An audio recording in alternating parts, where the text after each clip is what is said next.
Jesus is Lord. Well, hello, brothers and sisters, and I have good news for you. Did you know that you can do the same kind of amazing miracles and great works that Christ did? I mean, He is the same today, yesterday, and tomorrow, isn't He? Nothing's changed about Jesus, so we too can be like the apostles of old. Isn't that what it means, that verse? I don't mean to make light of it, but I've heard that so many times. It is the catchphrase of any charismatic, NAR, whatever.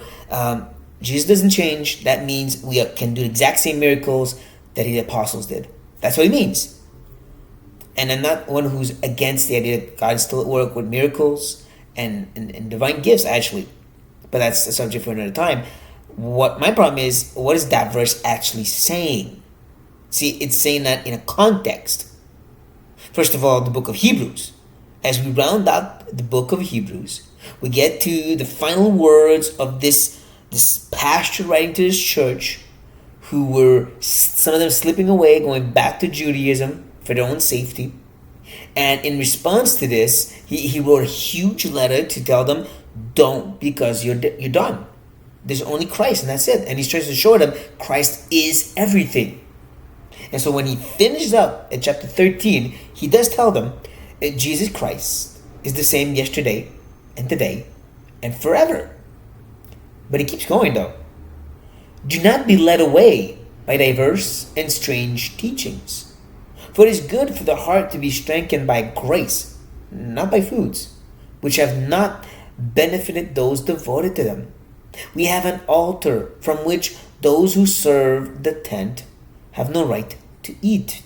And I can stop here because he continues to talk about how the altar in the temple, it's all about animal sacrifices that again can't do anything for you. And that's why he comes back around and says, no, instead you should go with Christ outside of the temple, outside of even Jerusalem, where he died for our sins as the only and perfect sacrifice. So when he talks about Jesus not changing or being the same yesterday, today, and forever, it's a warning not to be pulled away by any other type of teaching. And sadly, many times those who want to use this little verse to prove that we should be doing this type of miracle or that are doing exactly that. They're adding all kinds of new teachings, all kinds of new ways, trying to lead the Christians away.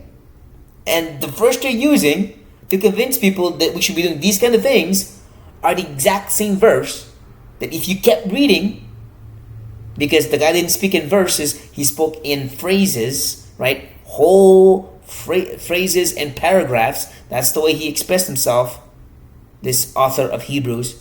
He kept saying, do not be led astray. Because Jesus doesn't change, don't be led astray.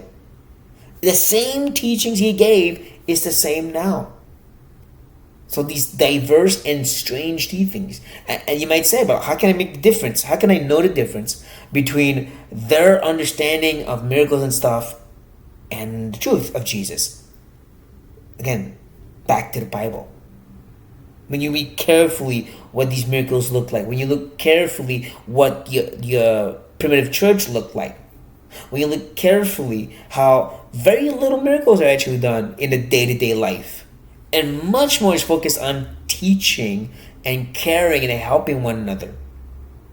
That it's not just about the gifts of tongues and miracles, but there's also a gift of mercies and generosity and serving and leading and teaching that we tend to push away. Yet Jesus is the same, right? He gave those gifts too.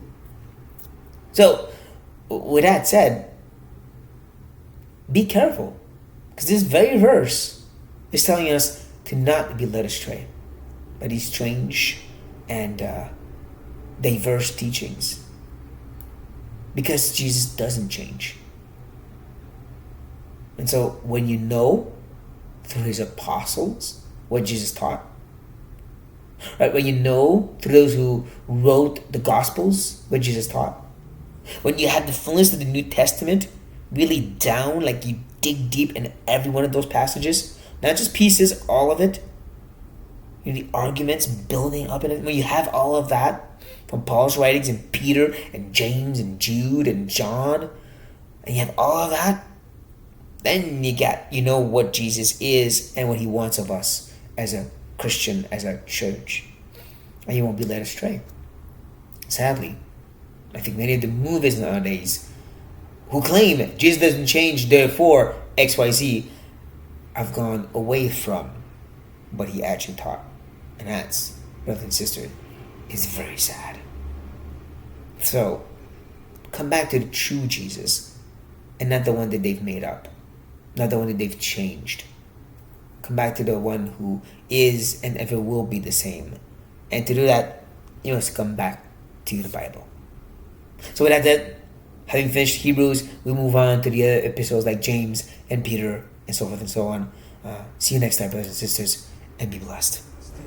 Yeah, he's gonna burn it away, the holy furnace ablaze, eternal the days, somebody come on.